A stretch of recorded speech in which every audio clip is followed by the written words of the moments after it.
ইসমে আজম হলো আল্লাহ রাব্বুল আলামিনের একটি গুণবাচক নাম।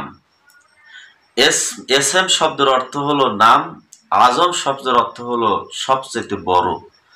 ইসমে আজম আল্লাহ রাব্বুল আলামিনের সবচেয়ে সুন্দর এবং বড় একটি নাম।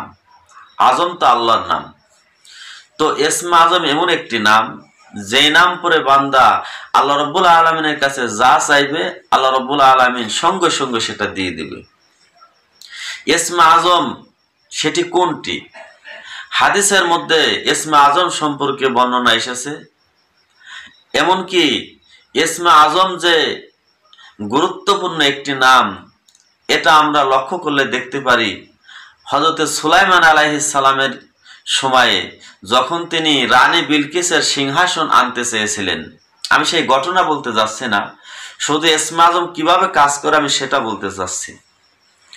যখন হযরত সুলাইমান আলাইহিস সালাম তিনি তার লোকদেরকে বললেন, তোমরা কে আছো যে রানী বিলকিসের সিংহাসন সেই বিশাল অট্টালিকা মুহূর্তের মধ্যে আমার এখানে আনতে পারবা কে? একজন বলে উঠল, হুজুর আপনি অনুমতি দিলে 6 ঘন্টার মধ্যে রানী বিলকিসের সিংহাসন নিয়ে আসতে পারবো।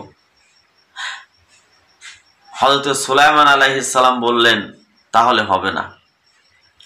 আরেকজন বলল, হুজুর আপনি অনুমতি দেন, 1 ঘন্টার মধ্যে আমি ভেঙ্গে নিয়ে আসব।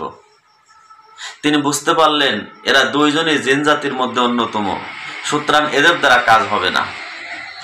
হঠাৎ করে আসিফ বারখিয়া নামের একজন লোক, সাধারণ মানুষ, তিনি বললেন, হুজুর আপনি অনুমতি দেন, আপনি চোখ বন্ধ করবেন আর চাবেন।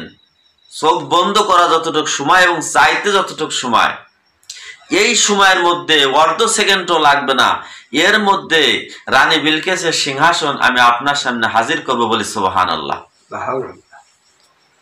তাহলে চিন্তা করেন কি আশ্চর্যজনক কথা মনে হচ্ছে। তিনি কিভাবে আনছিলেন? হযরত সুলাইমান আলাইহিস সালাম চোখ বন্ধ করলেন আর চাইলেন, চাওয়ার পরে দেখে রানী বিলকিসের সিংহাসন হাজির। তাফসীরের মধ্যে লিখেছে তিনি আল্লাহ রাব্বুল আলামিনের একটি গুরুত্বপূর্ণ নাম ইসমে আজম, ইয়া হাইয়ু ইয়া কাইয়ুম, এই নাম পরে তিনি সেটা এনেছিলেন। এখন ইসমে আজম কি এটাই? আলেমদের মধ্যে মত পার্থক্য আছে। এমনকি 4 মাযহাবের শ্রেষ্ঠ মাযহাব ইমাম আবু হানিফা রাহমাতুল্লাহ আলাইহির মাযহাব, ইমাম আবু হানিফা রাহমাতুল্লাহ আলাইহি তিনি বলেছেন আল্লাহ রাব্বুল আলামিনের সেই ইসমে আজম, সেই নামটি হলো আল্লাহ নাম। তিনি বলেন, যদি কোনো মানুষ আল্লাহর সাথে কানেকশন থাকে, মহব্বত থাকে, একনিষ্ঠভাবে আল্লাহ নামটি ডাক দেয়, এরপরে দোয়া করে, আল্লাহ রাব্বুল আলামিন অবশ্যই বান্দার দোয়া কবুল করবে। যেমন কোনো মানুষ যদি পানির মধ্যে পড়ে যায়, সাগরের মধ্যে পড়ে যায়, কোনো উপায় না থাকে, তখন সে যেইভাবে আল্লাহকে ডাকবে ঠিক ওইভাবে ওই মন মানসিকতা নিয়ে যদি আল্লাহকে ডাকতে পারে, তাহলে তার দোয়া কবুল হয়ে যাবে। তবে অন্য একদল আলেম বলেছেন ইসমে আজম হলো আল্লাহু লা ইলাহা ইল্লা হুয়াল হাইয়ুল কাইয়ুম।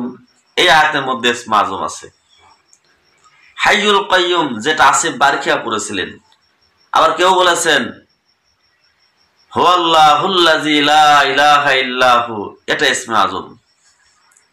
আবার কেউ কেউ বলেছেন লা ইলাহা ইল্লা আনতা সুবহানাকা ইন্নী কুনতু মিনাজ জালিমিন, এটা ইসমে আজম।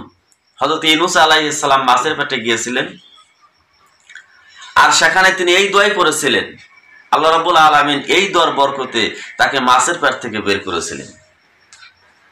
তবে প্রিয় ভাইরা, ইসমে আজম যদি আপনাকে শিখতে হয়, আপনাকে অবশ্যই আমল করতে হবে, গুনার কাজ ছেড়ে দিতে হবে, তখন আপনি ইসমে আজমের স্বাদ অনুভব করবেন।